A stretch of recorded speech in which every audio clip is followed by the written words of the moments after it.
अगर आपको पता चले कि आप जो पहला रिवोल्ट था शरद पवार का, उस टाइम से आप उनको देख रहे हैं, उनका स्टाइल ऑफ पॉलिटिक्स को स्टडी कर रहे हैं, ऑब्जर्व कर रहे हैं। हम चाहते हैं कि आप फ्रॉम योर मेमोरी आप कुछ दिलचस्प किस्से हमारे दर्शकों से बांटे। 91 में मई के महीने में राजीव गांधी की मौत होती है, असैसिनेट होते हैं राजीव गांधी। चुनाव के बीच में यह होता है। तब क्या होता है कि अटकलें लगाई जा रही है कि राजीव गांधी के बाद कौन कांग्रेस की कमान संभालेगा। एक second half of the election में एक ऑपरेशन सिल्वर होता है, उसका नाम मुझे याद नहीं, लेकिन सिल्वर मुझे लगता है, जिसमें यह हमें बताया गया और ये कांग्रेसी नेता ने हमें बताया कि शरद पवार ने जितने भी कैंडिडेट्स थे जिनके चुनाव अभी बाकी थे, आधा चुनाव खत्म हो गया, राजीव गांधी की मौत होती है, चुनाव थोड़े दिनों के लिए टल जाते हैं, लेकिन दक्षिण भारत में और कई इलाकों में अभी तक चुनाव हुए नहीं है। शरद पवार के कुछ करीबियों ने उन लोगों को फाइनेंस किया जो सेकेंड हाफ चुनाव लड़ रहे थे, कांग्रेस के और जो उनके करीबी, और उनके साथ उनको लगा कि अगर चुनाव के बाद ये लोग जीत कर आते हैं तो ये मुझे कांग्रेस का अध्यक्ष और उसी तरह से प्रधानमंत्री बनाएंगे। चुनाव होते हैं, नतीजे आते हैं, और सुरेश कलमाडी, वही सुरेश कलमाडी जो आज शरद पवार के एक तरह से जैसे प्रफुल्ल पटेल अब अपोनेंट बन गए हैं, वो भी कुछ साल पहले बन गए, लेकिन उस जमाने में खास दोस्त माने जाते थे सुरेश कलमाडी। वो हम सब पत्रकारों को कहते हैं, चलिए दिल्ली, आप देखेंगे शरद पवार देश के प्रधानमंत्री बन रहे हैं। हम लोग यहां दिल्ली पहुंचते हैं, एम्बेसडर होटल में है, अब वो ताज का होटल है, वहां वहां सिग्नेचर कैंपेन शुरू होता है।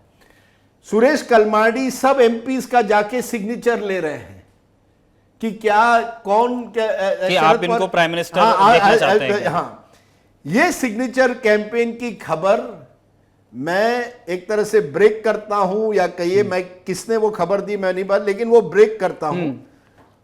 और शरद पवार ने मुझे तब कहा कि राजदीप जी आप नहीं जानते ये आपने खबर कैसी आपको मिली।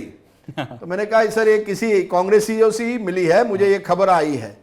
उस खबर पर जो front page times of India में छपी थी, अर्जुन सिंह, नरसिम्हा राव वगैरह एक साथ आते हैं और उनका फिर प्लान शुरू होता है कि शरद पवार को रोकना है। तो शरद पवार, अभी अगर आप सुरेश कलमाडी को मिलेंगे कभी तो वो कहेंगे राजदीप जी आपने वो स्टोरी की कि हमने किस तरह से ये कैंपेन चलाया था, हमने मीटिंग्स की थी। कौन था शरद पवार के साथ उस समय? चिमन भाई पटेल, बंगारप्पा, कांग्रेस के कुछ नेता शरद पवार से जुड़ गए थे, दूसरी तरफ नरसिम्हा राव, अर्जुन सिंह दूसरे कैंप में आ गए। आखिर में शरद पवार वो चुनाव हारते हैं, यानी वो जो लड़ाई पावर स्ट्रगल हारते हैं, नरसिम्हा राव प्रधानमंत्री बनते हैं, शरद पवार देश के डिफेंस मिनिस्टर बनते हैं। कभी उन्होंने आपको ऐसा टोका कि मतलब आप अगर वो स्टोरी ब्रेक नहीं करते तो मैं प्राइम मिनिस्टर बन जाऊं, ऐसे शिकायत की उन्होंने? बिल्कुल, मैंने कहा ये मुझे देखिए, वो तब हम मुंबई में ज्यादातर हम तो मुंबई में पत्रकार थे, और कांग्रेस के एक पुराने नेता ने हमें बताया था कि किस तरह से दिल्ली में क्या हो रहा है। हम तो दिल्ली में रहते नहीं थे। शरद पवार का पूरा प्लान एक तरह से उस समय वो चौपट हुआ।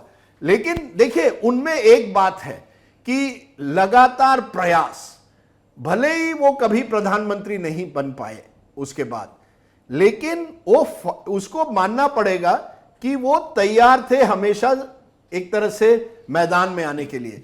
ये कहा जाता है कि कभी कभी वो 2 कदम आगे लेते थे, 1 कदम पीछे। ये उनकी प्रॉब्लम थी कि जैसे नरसिम्हा राव के सामने हार गए वो चुनाव, उन्होंने कॉम्प्रोमाइज कर दिया, वहां डिफेंस मिनिस्टर बन गए। सोनिया गांधी के साथ उन्होंने 99 में उनको फॉरेन ओरिजिन्स के इशू में यही एनसीपी बनाई, लेकिन उसके 6 महीने बाद जब चुनाव होते हैं, शरद पवार अलायंस में आ जाते हैं कांग्रेस के साथ और उसी सोनिया गांधी के साथ। तो शरद पवार की एक खासियत है कि वो फाइट करते हैं अप टू अ पॉइंट, लेकिन अगर जीत नहीं होती तो स्टेप बैक भी कर सकते हैं, कॉम्प्रोमाइज भी कर सकते हैं, और इसी वजह से he is a political survivor. देखिए, 50 साल से राजनीति में सक्रिय रहना बहुत मुश्किल है, लेकिन वो रहे हैं अभी भी। वो एक तरह से, जब आज अजीत पवार कहते हैं 83 साल के हो गए, लेकिन रेलेवेंट तो है ना। आपको चेहरा तो सब मैं था उस दिन मुंबई में, पीछे फ्लेक्स पे शरद सब पवार पोस्टर्स पे, फ्लेक्स पोस्टर्स पे शरद पवार की तस्वीर है। अगर अजीत पवार कह रहे हैं कि शरद पवार को रिटायर होना चाहिए, या आप क्यों है, आप तो गवर्नमेंट सर्वेंट 60 साल की उम्र में, तो फिर पोस्टर पर क्यों लगना पड़ा? क्योंकि उन्हीं के लोगों ने कहा सर शरद पवार की तस्वीर हमें लगानी पड़ेगी।